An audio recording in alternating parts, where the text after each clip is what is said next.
want to talk with you about a walk I did in North Wales near Pentrefoelas to see some megalithic features, much ruined but nevertheless still there and very intriguing. These were the stone rows of Hafod Dre and Hafod Garreg, just shortly north of Pentrefoelas, parking up just south of the A5 at a rest area, a little restaurant, public toilets, paying 50p to get in just across the road. And in a shelter on the south end of the car park, there is an excellent map of the trails and walks you can do from that very spot. Setting off on a clockwise direction, followed the Megalithic trail, and again that is waymarked. Enjoyed the prominent clump of trees just on the east side of Pentrefoelas, cutting through several fields, past the site of a huge Motte and Bailey castle. You can clearly make out the large mound which would have made up the motte, not to be confused with moat, but the motte was the mound and the Bailey was the outer perimeter. As you wind along the paths, keep looking back, because you'll see that that site of the Motte and Bailey is actually a very prominent point in the landscape, and I love to think of that as once having been the principal settlement in the area, and the human activity 1,000 or so years ago for that area was there. Eventually you'll come to the stone rows for Hafod Garreg, and in some respects there's not a lot there to see, but in others it is a feast for the mind and a thrill for the megalithic enthusiast. Access was quite difficult. There's an electric fence around the field, and I scanned across the field with the zoom on my camera and on my phone, and it's very hard to see. Visited the first time in 2004, October 2004. I think it was the day after John Peel died, the UK radio presenter and DJ, and access was easier, but I don't think I had such an understanding as to what was going on then. But there is a wide area of hundreds of stones, very low stones, which are actually impossible to make out without being right upon them and feeling carefully with your feet. There are a number of burial kists and cairns and a toppled over standing stone. No access was possible within the area.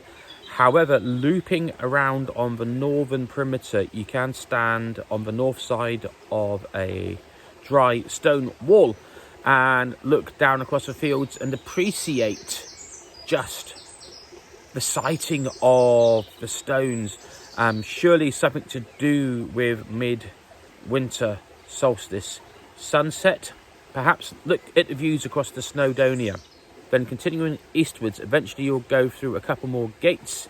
Refer to your map or whatever navigational aids you have, and then go along the east side of a wall to access the Hafod Dre area. There is a large embankment just to the immediate right hand side, the east side of that wall, and follow that along, and that will take you to the Hafod Dre stone rows.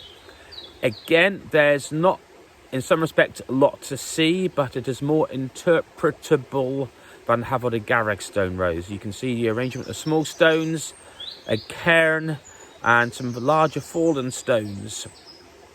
With it being kind of northeast facing, I wondered if that has perhaps something to do with the summer solstice sunrise.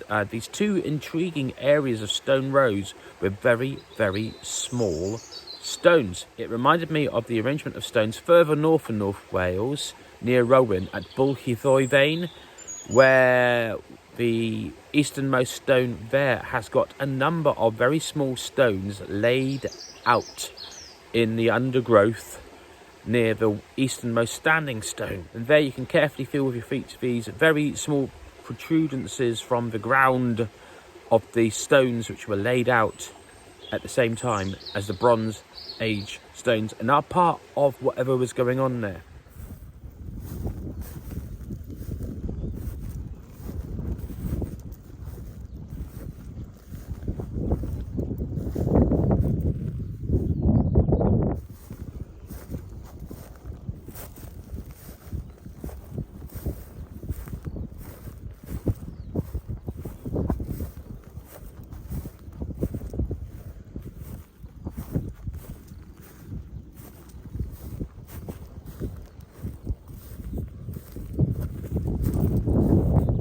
making my way back down to the main track, I then picked up a course eastwards, doing a loop around the far side of the main road, over a ford, along a beautiful ridgeway taking you back towards Pentrefoelas. You can see the broad sweep of a small combe or little valley and the ridgeway upon which you walk. Really beautiful. There are a couple stretches walking along the road there. Obviously keep your wits about you, and headed back down into Pentrefoelas to the parking area, and that makes about a nice 10-kilometre loop around Pentrefoelas to take in these intriguing megalithic prehistoric stone rows.